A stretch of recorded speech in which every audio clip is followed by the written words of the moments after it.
Study IQ IAS, अब तैयारी हुई अफोर्डेबल। हर इंसान चाहता है कि उसे जन्नत नसीब हो, लेकिन धरती पे जन्नत बर्बाद करने के बाद ये कहां का इंसाफ है, ये कहां की अकलमंदी है। So ladies and gentleman, boys and girls, welcome to Study IQ। मैं हूं आपका एजुकेटर आयुष सांघी, और आज मैं आपके सामने जो वीडियो में प्रस्तुत करूंगा उसके तहत उसके बेसिस पे आप इस सवाल का जवाब दें कि क्या भारत पाकिस्तान ऑक्युपाइड कश्मीर को अपने अंदर भारत में एनेक्स करने के लिए सक्षम है और कितना सीरियस है, या पाकिस्तान ऑक्युपाइड कश्मीर भारत के आने वाली जनरेशंस को, आने वाली पीढ़ी को इसी तरीके से हॉन्ट करता रहेगा। इस सवाल का जवाब आज खोजेंगे। उससे पहले मैं आपको यह बता दूं कि स्टडी IQ के 2024 के कोर्सेज जो है वो लाइव है। तो यूपीएससी प्रिपरेशन आपकी पूरी तरीके से हमारे साथ कवर्ड रहेगी, जहां पे हम आप तक लेकर आ रहे हैं जनरल स्टडीज कंप्लीट बैच। ये जो है ये प्रीलिम्स का मेंस बैच है, जो पूरी प्रिपरेशन प्रीलिम्स की और कंप्लीट प्रिपरेशन मेंस की करवाएगा टॉप एजुकेटर्स द्वारा, जो कि आपको पूरा सिलेबस कवर करवाएंगे। बाकायदा आपको नोट्स, प्रिंटेड नोट्स और हैंड रिटन नोट्स के रूप में दिए जाएंगे।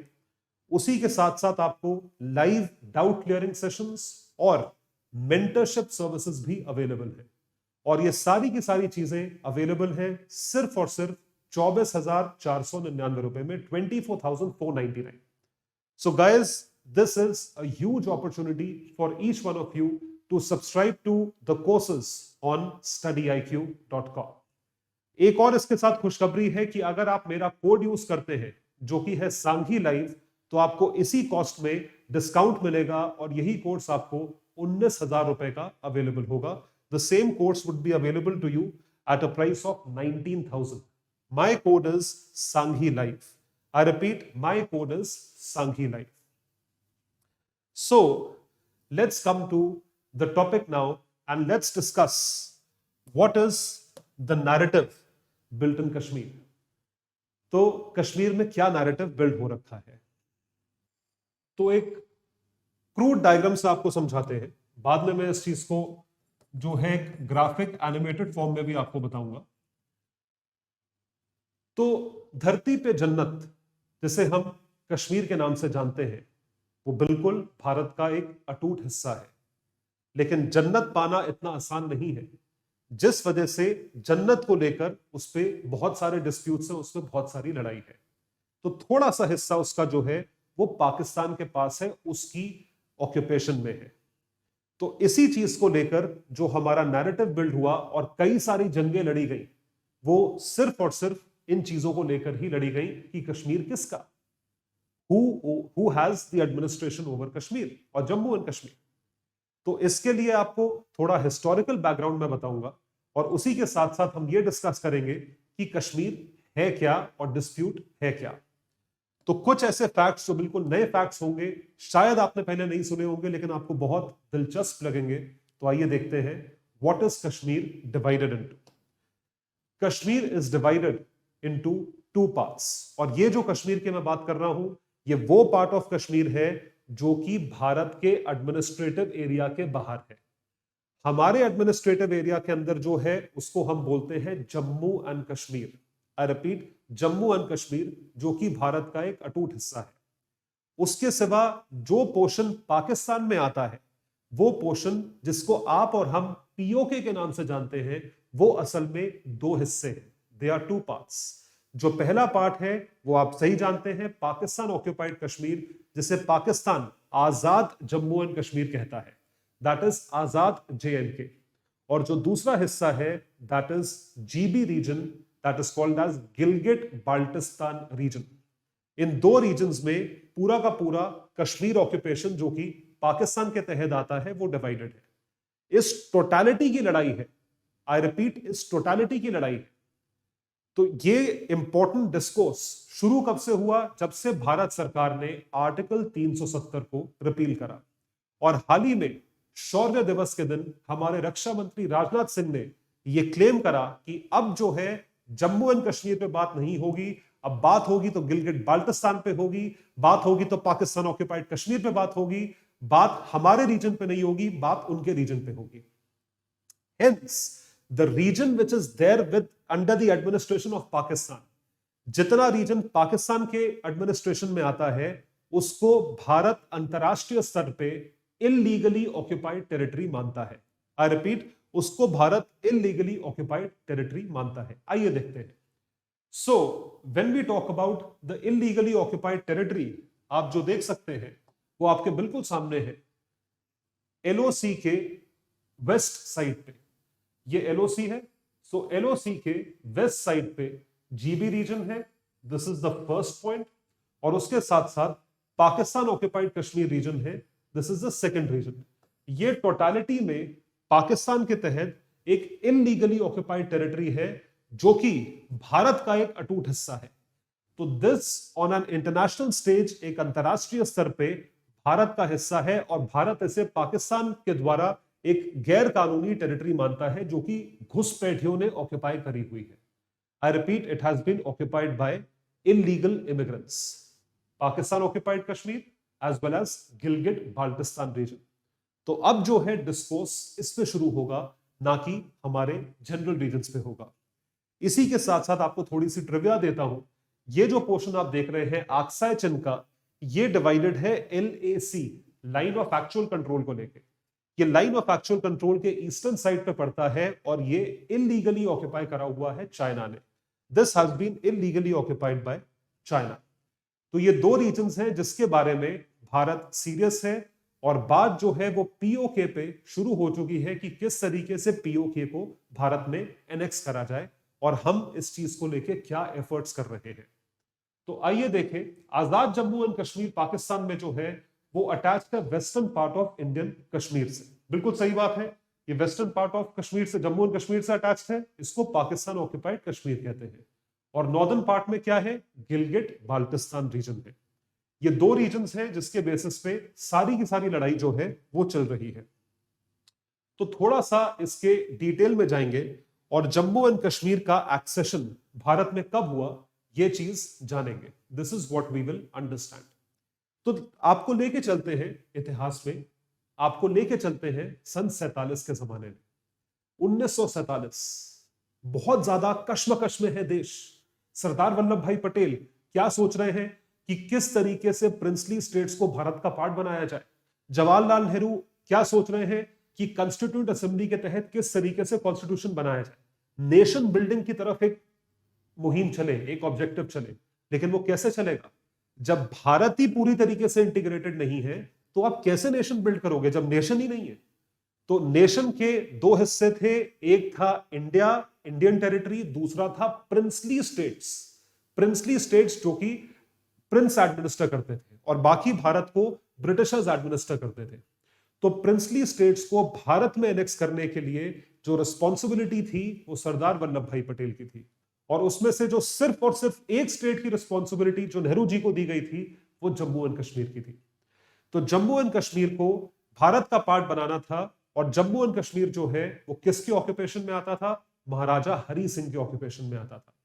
महाराजा हरि सिंह ने पहले तो मना कर दिया कि वो इंस्ट्रूमेंट ऑफ एक्सेशन यानी कि भारत में अपना पार्ट बनने के लिए या भारत का पार्ट बनने के लिए वो अग्री नहीं कर रहे थे, वो अपना एक इंडिपेंडेंट स्टेट चाहते थे।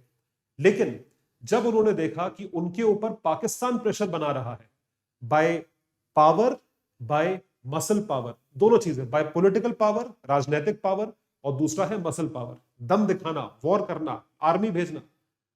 तो ये सारी की सारी चीजें देखकर समझकर महाराजा हरि सिंह ने यह डिसीजन लिया कि भारत का पार्ट बनने में ही बेटर है या एक अकलमंदी है। तो शेख अब्दुल्ला को उन्होंने जम्मू भेजा और खुद वो रातों रात आए इंडियन गवर्नमेंट के साथ इंस्ट्रूमेंट ऑफ एक्सेशन को साइन करने के लिए। आइए कुछ टाइमलाइन देखते हैं सिर्फ आपको कॉन्टेक्स्ट देने के लिए। 12 अगस्त सन 47 JNK petition India and Pakistan for a standstill agreement. Standstill है कि जैसा है वैसा रहने दो। Pakistan sign but India refused, asking the Maharaja to send a representative for discussion. जो रिप्रेजेंटेटिव हरि सिंह ने इस दिन भेजा, तो he sent his representative Sheikh Abdullah to Delhi to ask for India's help. और ये कब हुआ, जब पाकिस्तान ने फोर्स हरि सिंह के खिलाफ जम्मू एंड कश्मीर में भेजी थी अटैक करने के लिए। 26 अक्टूबर सन 47, कितने 2-3 महीने बाद Hari Singh fled from Srinagar and arrived in Jammu, and he signed the instrument of accession in the J&K state. तो जम्मू एंड कश्मीर का इंस्ट्रूमेंट ऑफ एक्सेशन साइन करा, यानी कि इंस्ट्रूमेंट ऑफ एक्सेशन के तहत जम्मू एंड कश्मीर उस दिन से with effect from this date Bharat का पार्ट होगा। यह चीज डिसाइड हो गई क्योंकि इन्होंने साइन कर दिया। इसका मतलब क्या है? अब जम्मू एंड कश्मीर पाकिस्तान का पार्ट नहीं है, ना ही एक इंडिपेंडेंट टेरिटरी है। वो जो है वो एक इंडिया का पार्ट, इंडिया का एक अटूट हिस्सा है, इंडिया का स्टेट है।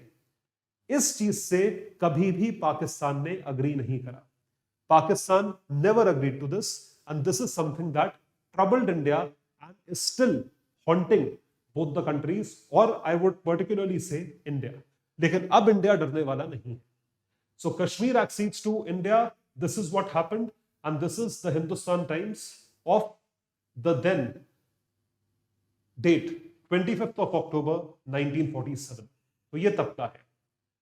तो कश्मीर को लेके जो पावर्स है वो भारत सरकार यानी कि सेंट्रल गवर्नमेंट के पास लिमिटेड पावर्स थी। सिर्फ और सिर्फ 3 चीजों को लेके पावर जो है भारत सरकार अपने हाथ में रख पाया था। बाकी सारी चीजें कश्मीर कॉन्स्टिट्यूएंट असेंबली को, कश्मीर लेजिस्लेटिव असेंबली को दी गई। तो उसमें जो पावर्स थी वो थी डिफेंस, टेलीकम्युनिकेशन और फॉरेन अफेयर्स को लेके 3 पावर्स भारत सरकार के हाथ में थी। और उसके साथ साथ जो एक बहुत कॉन्ट्रोवर्शियल प्रोविजन था कि यदि आप कश्मीरी सिटीजन नहीं हो, आप कश्मीर के डोमिसाइल्ड रेजिडेंट नहीं हो, तो आप कश्मीर में जमीन नहीं खरीद सकते। तो ये सारी की सारी चीजें जो है ये आर्टिकल 370 के एब्रोगेशन के तहत हटाई गई।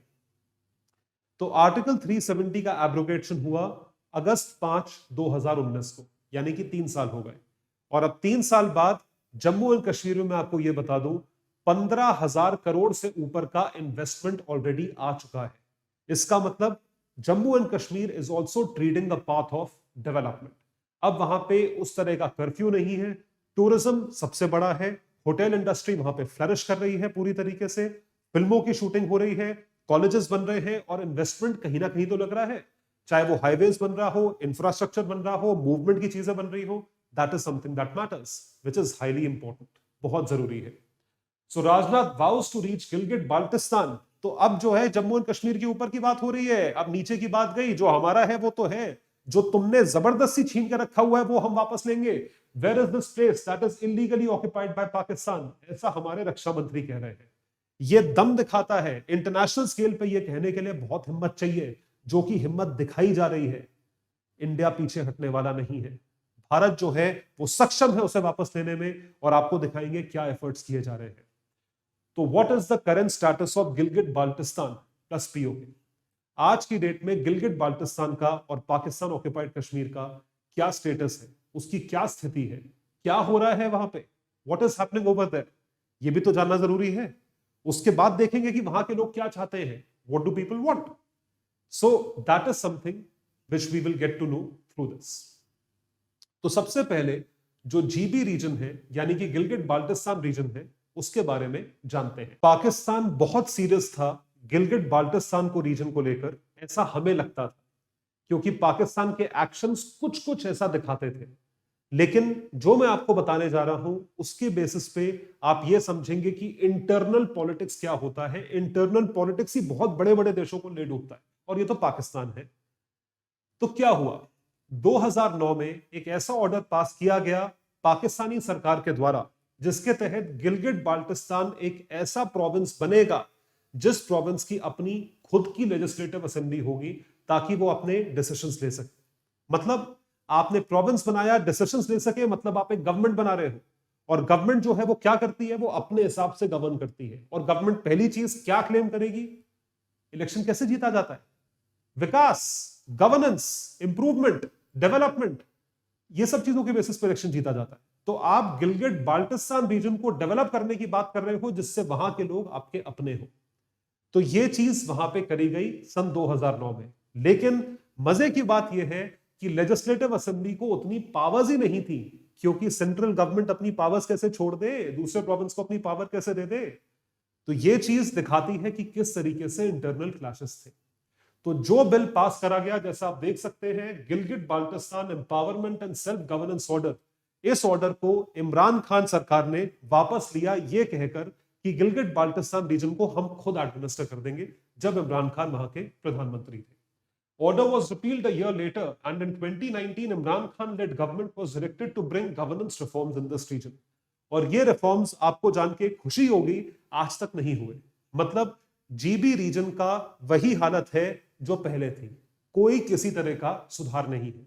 लोग कितने त्रस्त होंगे कि आपने क्या समझ रखा है, आज आप लेजिस्लेटिव असेंबली दे रहे हो, कल हटा रहे हो, कल पावर दे रहे हो, परसों नहीं दे रहे हो, तो मजाक थोड़ी चल रहा है। आपके लोग अपने कैसे होंगे जब आप लोगों का ख्याल रखोगे, उनका ध्यान रखोगे। तो जीबी रीजन का स्टेटस को ये है that people do not like Pakistan government because they are not getting what a citizen should get from the government. ये तो जीबी का हाल है। और दूसरा है पाकिस्तान ऑक्यूपाइड कश्मीर का हाल, जो कि और ज्यादा बुरा है। It is even worse than GB region. तो Pakistan committing atrocities against people in PoK and they will have to bear consequences, ऐसा हमारा कहना था, और हम एक एक चीज का ट्रैक रख रहे हैं। तो harsh realities of POK have been exposed, यानी कि पाकिस्तान अपने ही लोगों पे क्या कर रहा है, अट्रॉसिटीज ढा रहा है, एक्सप्लॉइट कर रहा है, उनका शोषण कर रहा है। तो ये चीज परेशान करती है लोगों को। तो wide spread anti Pakistan protest जो है पीओके में चल रहे हैं, उनके अलग अलग डिस्ट्रिक्ट्स में चल रहे हैं, जैसा आप देख सकते हैं। तो एक बस हेडलाइन के लिए, political activist in PoK Asad Nawaz and Abid Shaheen from the JNK national Awami party and leaders from other regional parties organised demonstrations in Bagh, Hajira, Rawalakot and Pindi in PoK. तो protesters raised anti army slogans. कौन सी आर्मी की बात हो रही है? पाकिस्तानी आर्मी की। पाकिस्तानी आर्मी जो है वो यहां के क्या करती है? कत्लेआम करती है, शोषण करती है, महिलाओं और बच्चों के ऊपर जुल्म ढाती है। तो जाहिर सी बात है, क्यों नहीं होगा ये सब? कौन ये सब बर्दाश्त करेगा? तो पीओके का ये हाल है। This is what is happening in PoK. तो इन चीजों को मद्देनजर रखते हुए हम ये देख सकते हैं कि, और हमारा दिल दर्द करता है क्योंकि वो रीजन हमारा है। चाहे लोग प्रो पाकिस्तान हो या इंडियंस ना हो, उनको इंडियन सिटीजनशिप ग्रांटेड नहीं है, लेकिन फिर भी इंसानियत के नाते हम ये सोचते हैं कि कम से कम लोगों को बेसिक फैसिलिटीज तो मिले, या अगर फैसिलिटीज नहीं भी मिल रही है, कम से कम अत्याचार तो ना हो। तो इसी चीज को देखते हुए हम ये देखेंगे दैट भारत ने, how India sees these developments, Bharat इन डेवलपमेंट्स को किस तरीके से देखता है। भारत का स्टैंड बिल्कुल क्लियर है। I repeat, the stand of India is crystal clear, it is consistent, we do not have an iota of doubt in our mind. और वो क्या है? वो ये है कि कश्मीर जो इलीगली ऑक्यूपाइड टेरिटरी पाकिस्तान के पास है, वो भारत को बिलोंग करता है। It is something that belongs to India. तो आप देख सकते हैं, entire former princely state of JNK belongs to India. This is our position, this is crystal clear, and this is something crystal clear because it has been reiterated by the defence minister as well as the external affairs minister. तो article 370 एक temporary provision था जिसे हटा दिया गया है, put to rest. Talk will be only on POK, सिर्फ और सिर्फ पाकिस्तान ऑक्यूपाइड कश्मीर पे टॉक होगी। तो इन चीजों को मद्देनजर रखते हुए हम क्या देख सकते हैं, व्हाट कैन वी सी, कि गिलगिट बाल्टिस्तान रीजन को यदि पाकिस्तान एक प्रोविंस बनाना चाहे, उस चीज से भारत अग्री नहीं करता। आप उसे प्रोविंस बनाओ या ना बनाओ, लेजिस्लेटिव असेंबली बनाओ या ना बनाओ, we do not care. The state or the region belongs to India, it will be annexed by India. And moreover, what we see is that government monitors all developments taking place in the region. GB region में किसी भी तरह का development हो रहा हो, कुछ भी हो रहा हो, हम उसे मॉनिटर करते हैं। इलीगल ऑक्यूपेशन के तहत अगर आप वहां पर, एक बहुत इंपॉर्टेंट पॉइंट बता रहा हूं, यदि आप वहां पर किसी भी तरीके से कुछ भी बना रहे हो, तो भारत उसे मॉनिटर करेगी और भारत अंतरराष्ट्रीय स्तर पे उस चीज को उठाएगी। और यहां पे सबसे बड़ा डेवलपमेंट क्या है? पीपीईसी कॉरिडोर। तो अब तीसरा एंगल आता है, और वो क्या है? China Pakistan economic corridor. तो चाइना पाकिस्तान इकोनॉमिक कॉरिडोर का बड़ा इंटरेस्टिंग एंगल है, इस पे भी हम एक अलग डिस्कशन करेंगे इसी वीडियो में, और देखेंगे कि यहां पर इस चीज को मॉनिटर करते वक्त भारत का क्या स्टैंड है इस चीज में। तो गिलगिट बाल्टिस्तान और पीओके रीजन की इंपॉर्टेंस भारत के लिए क्या है? What is the importance for GB? मतलब GB एनेक्स करना है, एक तो हो गया हिस्टोरिक रीजन और एक तो हो गया रीजनल इंपॉर्टेंस। बट उसकी इंपॉर्टेंस क्या है? मतलब कोई तो जरूरत होगी, कोई तो उसकी इंपॉर्टेंस होगी। वो उसकी इंपॉर्टेंस है क्या? What is its importance? Let's have a look. Importance is called as geostrategic. Geostrategic importance. Geostrategic importance मतलब उस रीजन की ज्योग्राफिकल स्ट्रेटेजिक इंपॉर्टेंस है हमारे लिए. कैसे इंपॉर्टेंस है ज्योग्राफिकल स्ट्रेटेजिक इंपॉर्टेंस? तो पूरे रीजन की ज्योग्राफिकल स्ट्रेटेजिक इंपॉर्टेंस कैसे है? वो ऐसे है, हम क्या देख रहे हैं, this entire reason of GB, Gilgit Baltistan, इसके इंटरनेशनल बॉर्डर्स, यहां पे क्या है? चाइना. यहां क्या है? अफगानिस्तान. थोड़ा सा बॉर्डर अफगानिस्तान के साथ है. यहां क्या है? Border with Pakistan. तो ये सारे के सारे इंटरनेशनल बॉर्डर्स कहां से शेयर हो रहे हैं? गिलगिट बाल्टिस्तान रीजन से. इंटरनेशनल बॉर्डर्स किसी भी देश के लिए बहुत इंपॉर्टेंट होते हैं और इंडिया के लिए खासकर इंपॉर्टेंट ये रीजन इसलिए है because we want to grow through the trade routes towards Central Asia, जिसके लिए जीबी और दूसरा रीजन है पीओके, इसको हमें अपने अंदर एनेक्स करना है. तो सबसे पहली जरूरत, सबसे पहली इंपॉर्टेंस क्या है? जियो strategic importance. Followed by that दूसरी चीज जो है वो क्या इंपॉर्टेंस होगी इसकी? Mineral rich reason. 50 से 100 खाने हैं, सोने की खाने हैं. तो if you have, if a region is mineral rich region, तो वो मिनरल रिच रीजन का फायदा किसको मिलेगा? उसी को मिलेगा जिसका उस पर एनेक्सेशन होगा. जिसकी टेरिटरी है, टेरिटरी हमारी है, तो उसका फायदा हमें मिलेगा. We will get the benefit of that particular reason.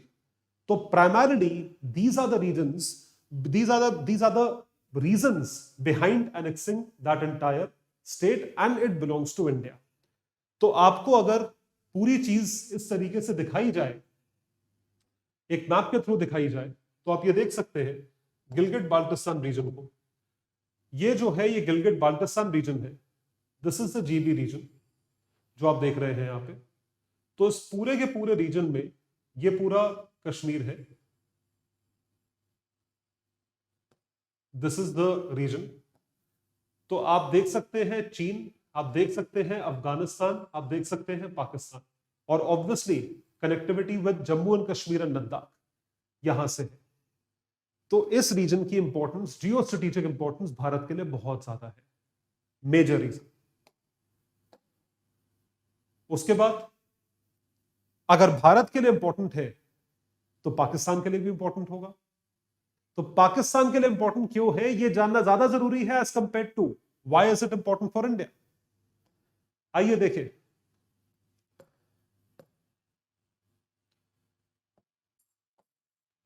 Pakistan को फंडिंग कहां से मिलती है?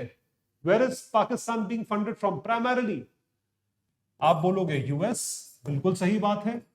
और इसके बाद अलग अलग तरीकों से कहां से फंडिंग आती है? चाइना से. चाइना ने इन्वेस्टमेंट कहां करा हुआ है? जीबी रीजन में. किस रूप में करा हुआ है? सीपीईसी के रूप में. सीपीईसी कहां से होते हुए गुजरता है? जीबी रीजन से. यहां से कहां आता है? पाकिस्तान आता है. पाकिस्तान में किस तरफ जाता है? ग्वादार कॉरिडोर की तरफ जाता है. तो मतलब ग्वादार कॉरिडोर की सक्सेस किस पे डिपेंड करती है? वो डिपेंड करती है जीबी रीजन पे. It depends on the GB region, it depends on the GB region. तो अगर जीबी रीजन भारत ने एनेक्स कर लिया तो क्या होगा? ग्वादार जो है वो सपना का सपना ही रह जाएगा चाइना के लिए. और इसका प्रेशर किसके ऊपर आएगा? पाकिस्तान के ऊपर आएगा. The pressure will be on Pakistan.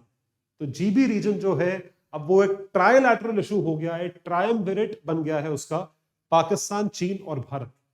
तो उसमें और एंगल्स जो है वो आ गए हैं.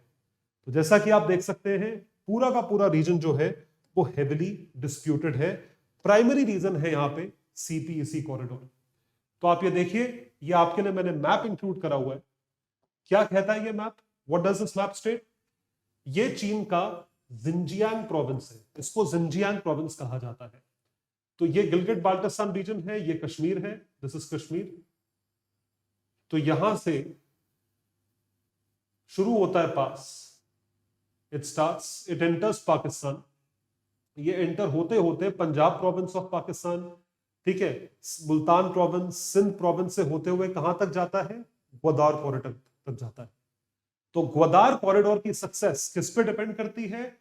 सीपीईसी कॉरिडोर पे डिपेंड करती है। सीपीईसी कॉरिडोर कहां पे है? जीबी में है।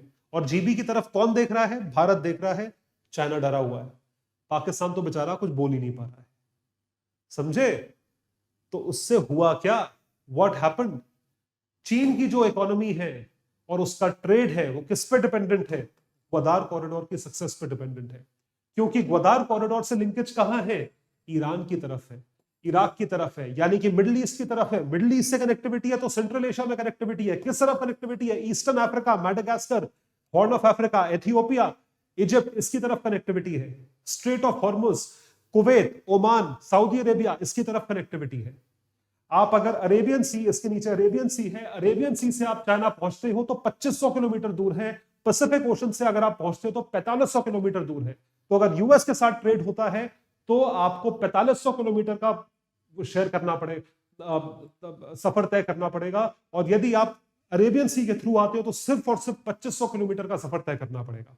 और यहां पे भी अगर आप अरेबियन सी से ना आके नीचे इंडियन ओशन से घूम के अगर आप जाते हो तो आपको पूरा स्ट्रेट ऑफ मलाका के थ्रू होके ईस्ट चाइना सी से होते हुए आपको वहां तक पहुंचना पड़ेगा। Are you able to understand China के लिए कितना जरूरी है? तो राजनाथ सिंह ऐसे स्टेटमेंट्स देते होंगे तो जी जिनपिंग का दिल ऊपर नीचे धड़क जाता होगा, उनका एक्सटर्नल अफेयर्स मिनिस्ट्री पूरी फ्लैट हो जाती होगी, घायल हो जाती होगी, उनका फोन जाता होगा पाकिस्तानी लोगों के पास, प्राइम मिनिस्टर के पास, इमरान खान के पास जो इलेक्शन लड़ रहे हैं, बेचारे को गोली लग गई, उनका फोन जाता होगा वहां पे भाजपा के पास कि भाई क्या हो रहा है, what is happening, what are you doing. तो आप समझ पा रहे हो कि भारत ने कितनी टेंशन दे रखी है। तो CPEC is a means to increasing its strategic presence in Pakistan. It is a part of a grand plan to enhance influence through the road and pipeline connectivity to Central and West Asia.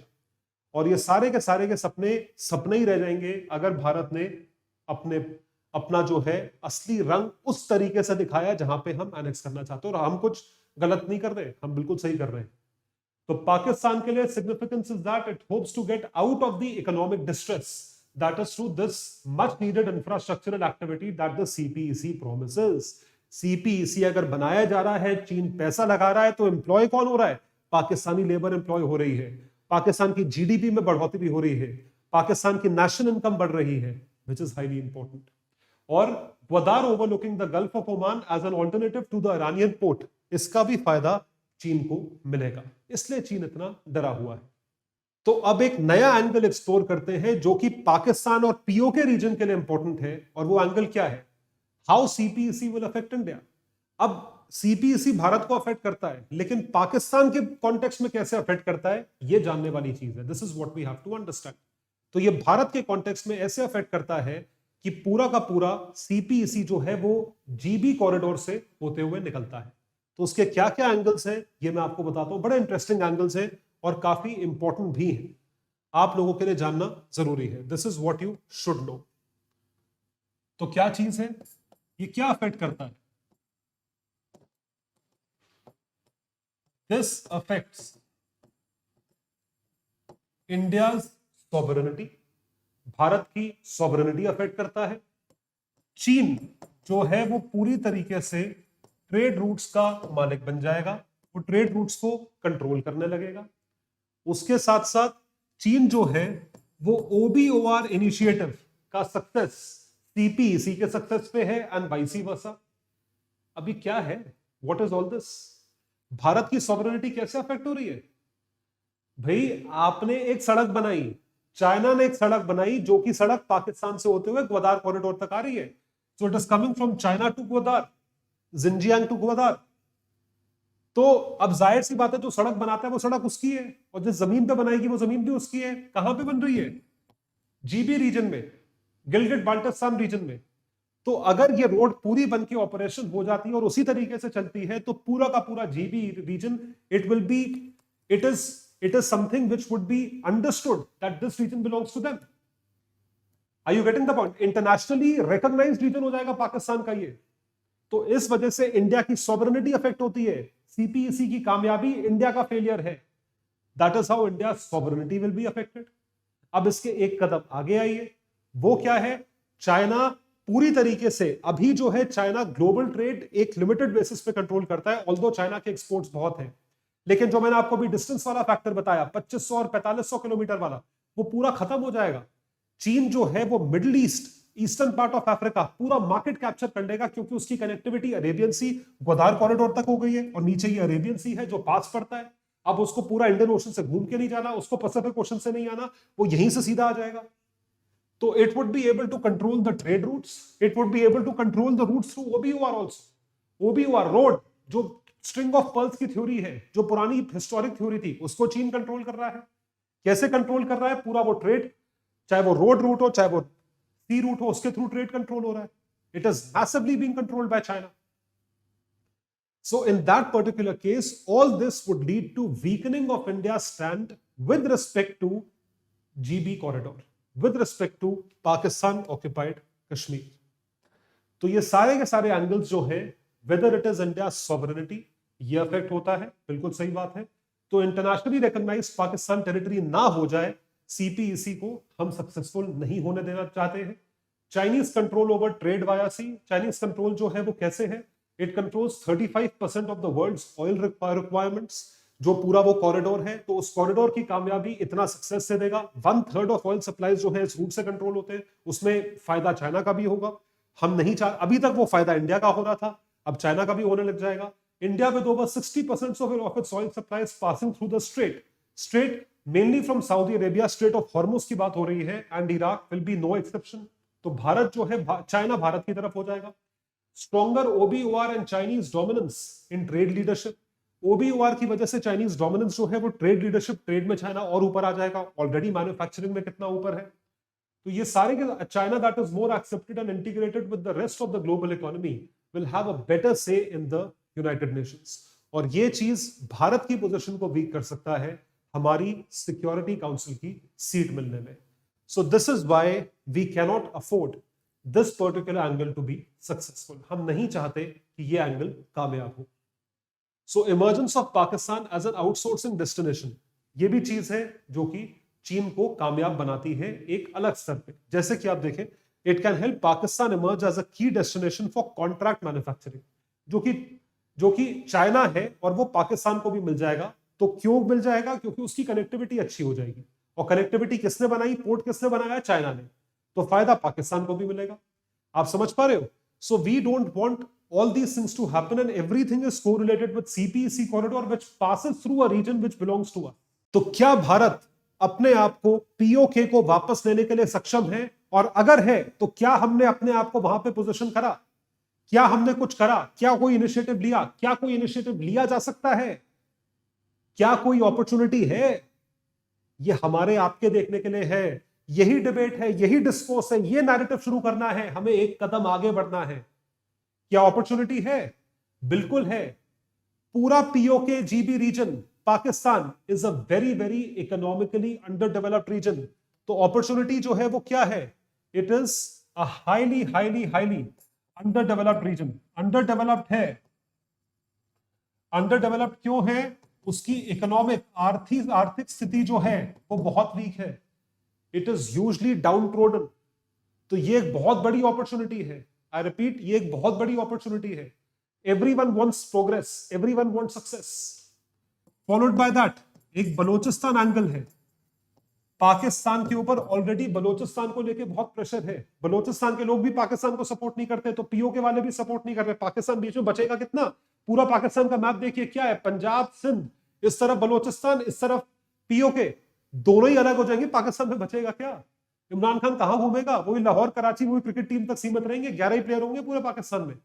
So the Balochistan angle. And third, political instability. Political instability huge problem. बात करो पाकिस्तान में तो करो किससे? Army से बात करे, हफीज सईद से बात करे, प्राइम मिनिस्टर से बात करे, प्रेसिडेंट से बात करे, किससे बात करे? बाजवा से बात करोगे, सैयद सलाउद्दीन से बात करोगे, इमरान खान से बात करोगे, ऑपोजिशन से बात करोगे, किससे बात करोगे? Who do you talk to? Political instability. You don't know. There is no one command. So क्या अपॉर्चुनिटी है? सवाल ये उठता है कि क्या हमारे पास अपॉर्चुनिटी है? बिल्कुल है हमारे पास opportunity. We have the opportunity to position ourselves as people who can take the region back because the region is fragile, because the Balochistan angle is functioning over there. क्योंकि बलोचिस्तानी एंगल जो है वहां पे फंक्शन कर रहा है, क्योंकि बलोचिस्तान में ऑलरेडी प्रॉब्लम है. और कितनी प्रॉब्लम लोगे, इकोनॉमिक कंडीशन तो आपकी ठीक है नहीं, कितनी वॉर लड़ोगे. Army versus political class is rising hugely and that is something which is creating a very big problem. So yes, we do have an opportunity. तो इस चीज को देखते हुए भारत के, तो हमारे पास अपॉर्चुनिटी है, भारत के पास ऑप्शंस क्या है. तो दो सिनेरियोज दूंगा आपको, and these two scenarios is something that you have to remember and something that you have to think upon. मैं ये चाहूंगा कि आप इन पे सोचें और आप इन पे कुछ ना कुछ चीजें डेफिनेटली अपने दिमाग में रखें, इस पे एक डिस्कोर्स शुरू करें, एक नैरेटिव शुरू करें. कमेंट सेक्शन में लिखकर बताइएगा कि आप क्या सोचते हैं, भारत को क्या करना चाहिए. Scenario 1, conversion of LOC into international boundary. क्या लाइन ऑफ कंट्रोल को, जो एग्जिस्टिंग लाइन है, जो आजाद कश्मीर और जम्मू एंड कश्मीर यानी कि भारत के बीच में जो एक इंटरनेशनली रिकॉग्नाइज्ड लाइन है, एलओसी है, जो यूएन द्वारा करा गया सीज फायर एग्रीमेंट के तहत लाइन है, क्या उसे एक इंटरनेशनल लाइन मान ले और बैठ जाए, तो उससे क्या होगा. द मोस्ट वायबल ऑप्शन, तो it is a win win situation. Pakistan को वो रीजन मिल गया, इंडिया के हाथ से रीजन चला गया, उसको मान लेते हैं. बेसिकली एलओसी मानने वाली बात है. पहला सिनेरियो है पीसफुल सोल्यूशन है. Peaceful solutions are always easy and things which do not get into a dispute, जहां पे कॉन्फ्लिक्ट नहीं होता वो हमेशा आसान होता है. आसान रास्ता चुनना बहुत आसान होता है, लेकिन आसान रास्ता चुनने के लिए हम नहीं हैं.